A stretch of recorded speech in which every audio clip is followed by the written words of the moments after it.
नमस्कार, तापमान लाइव में आपका स्वागत है। मैं नुजहत जहां।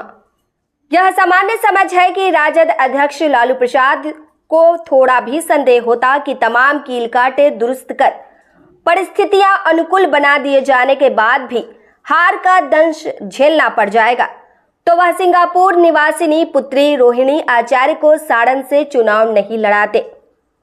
मीसा भारती को विश्वास में लेकर पाटलिपुत्र से उम्मीदवार बना देते, लेकिन अति आत्मविश्वास और तेजस्वी प्रसाद यादव की काबिलियत पर भरोसा ने उन्हें जोखिम उठाने का बड़ा आधार दे दिया। रोहिणी आचार्य की जीत की वैगरता ऐसी कि अपने लंबे लोकप्रिय राजनीतिक जीवन में संभवतः पहली बार क्षेत्र विशेष, वह भी अपनी कर्म भूमि साड़न में चुनाव के दरमियान लंबा पड़ाव डालना पड़ गया। इसके बाद भी रोहिणी आचार्य से जीत दूर रह गई।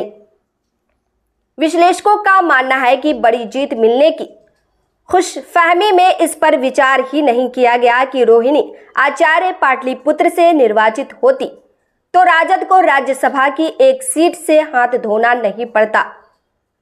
राज्यसभा का सदस्य रहते मीसा भारती पाटलिपुत्र से लोकसभा का सदस्य निर्वाचित हुई। नियमतः राज्यसभा की सदस्यता त्यागनी पड़ गई।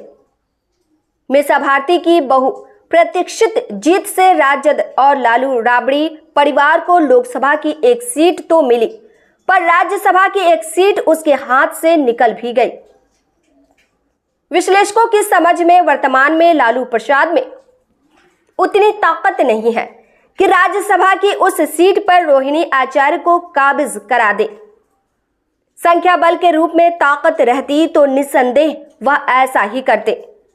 लालू प्रसाद को ताकत क्यों नहीं है, इस प्रस्तुति में उसी की चर्चा की जा रही है। बिहार में राज्यसभा की 2 सीटें रिक्त हुई हैं। मीसा भारती के अलावा विवेक ठाकुर की सीटें। मीसा भारती द्वारा खाली की गई सीट का कार्यकाल जुलाई 2028 तक है। विवेक ठाकुर नवादा से लोकसभा के लिए निर्वाचित हुए हैं। उन्होंने भी राज्यसभा की सदस्यता छोड़ दी है। उनकी सीट का कार्यकाल 9 अप्रैल 2026 तक है। नियमों के जानकारों के मुताबिक चूंकि दोनों सीटों का कार्यकाल अलग अलग है, इसलिए उपचुनाव भी अलग अलग होंगे। यही वह पेंच है जिसके कारण मीसा भारती द्वारा खाली की गई सीट पर रोहिणी आचार्य को काबिज कराने की लालू प्रसाद की मंशा सीधे तौर पर फलीभूत नहीं हो पाएगी।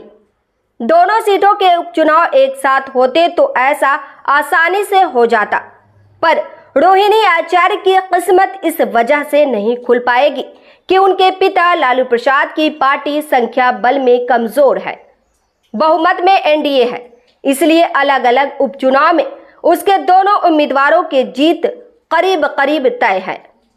सामान्य समझ में तोड़ जोड़ की राजनीति में माहिर माने जाने वाले लालू प्रसाद कोशिश करेंगे भी तो उनकी चाल शायद ही सफल हो पाएगी। इस गणित को इस रूप में सहजता से समझा जा सकता है। 243 सदस्यीय बिहार विधानसभा की 5 सीटें अभी रिक्त हैं। शेष 238 सदस्यों में 125 एनडीए के हैं और इकलौते निर्दलीय का भी समर्थन उसे प्राप्त है।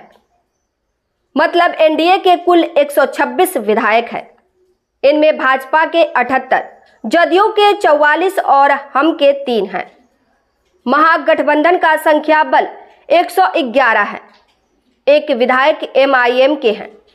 जरूरत पड़ने पर उनका साथ उसे मिल सकता है, यानी 112 विधायकों के समर्थन का महागठबंधन का दावा बनता है। इन 112 में 7 वैसे विधायक भी हैं जो नीतीश कुमार के नेतृत्व वाली राजग की सरकार के विश्वास मत के दौरान एनडीए के पक्ष में आ गए थे। उनमें राजद के 5 और कांग्रेस के 2 विधायक हैं। तकनीकी तौर पर ये सभी अपने अपने दल के विधायक हैं। पार्टी का व्हिप इन पर भी लागू होगा।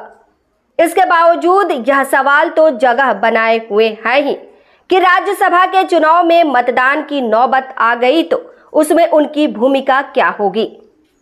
इस प्रस्तुति में बस इतना ही। फिर मिलते हैं ऐसी ही दूसरी किसी खास खबर के साथ।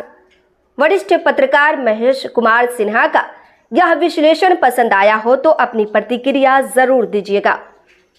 तापमान लाइव चैनल को देखिए, शेयर कीजिए, लाइक कीजिए और सब्सक्राइब अवश्य कीजिए। धन्यवाद।